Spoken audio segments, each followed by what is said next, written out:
to find our own metaphor. And it finished like that. Not one of us understood how the water got into the sealed places that she did. The opened containers, shut drawers, the basement, the closed-up vessels. We cried and cried for months. Even now writing, I well up. With the subsequent poem, In the Air, we delve into the feelings generated immediately after the hurricane. Its detailed form is calm at the same time. It does not drag you to sad feelings, but reflective ones. I am going to read part of In the Air poem for you. When she was able, my grandmother told me about after the hurricane. Months later, I flew home and stood stone still in the ruin of her home, alone. I thought fear, faith had been uncovered, illuminated, as I watched a mass of untethered particles, air floating in the beam of my head to the stars for heavens. Did you feel every word?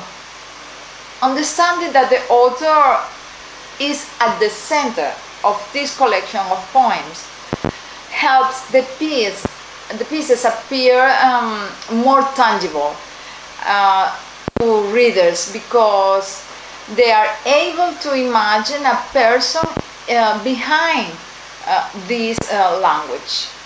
Celia Sorrento said in an interview for Opal Palmer Adisa that she wrote these poems as a cathartic and therapeutic exercise, helping her consider things from different points of view and adding that this collection is named in recognition of the ancient indigenous people of the Caribbean. One of these groups, the Taino, named the supreme female spiritual entity associated with all natural destructive forces, Wawan says. You can read the whole interview of Celia Sorrento on Celia Sorrento's website. When we read poems, it's like an open-end novel. So I jump into myrmecology. But before, I went to the dictionary to learn that myrmecology means the branch of entomology that deals with ants. Here, Sorrento doesn't use figurative language or less clear phrases. It is in simpler terms she presents her mood. I invite you to discover her relation with nature. It's so beautiful. In myrmecology, you realize how the words are interconnected with the real actions and the evasion through the observation of the environment that surrounds the writer. So here part of myrmecology.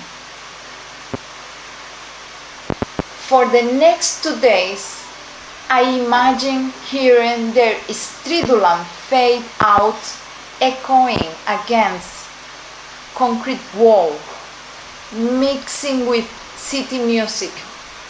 Then the hurricane came and swept everything away.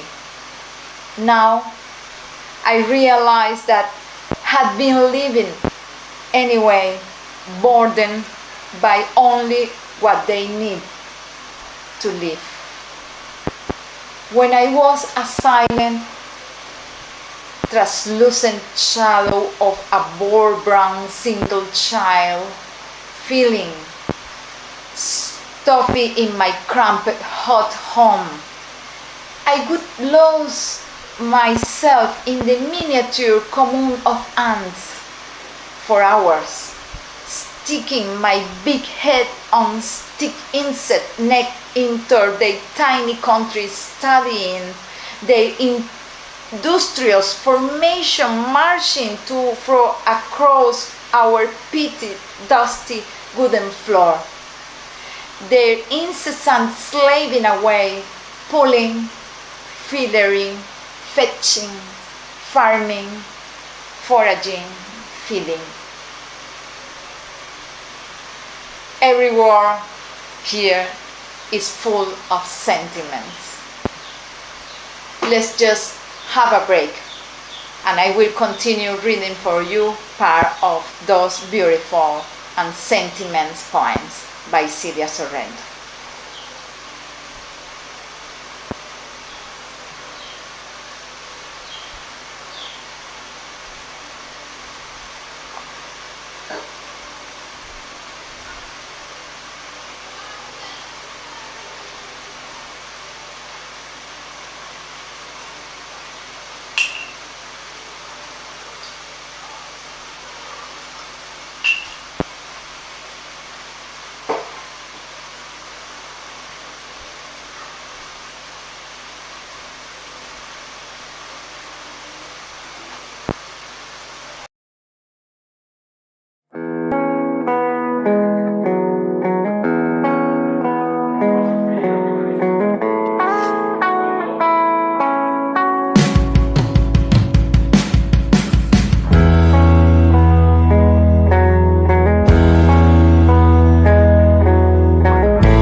Let's read another one. This one is Horology, touches everyone's heart. It's the loss, the acceptance. It's about our time. Listen some of it. Now I am reminded yet again, no thing is lost to the universe, not even that tiniest what ring. I rewind the weeks and hours, retrace movements, and spend the day in search of another lost possession, listening for its distinct tick-tock emission. I hope it will turn up. Something else I can't see or find for looking. For a second, another beat skips. What if it hasn't been misplaced but taken? So touchable. In the second half of the program, we will share with Silvia Sorrento. So I'm sure you want to know more about her. Just have a break, continue, sip your favorite wine and drinking as well a little bit because it's Sunday afternoon. Enjoy this program.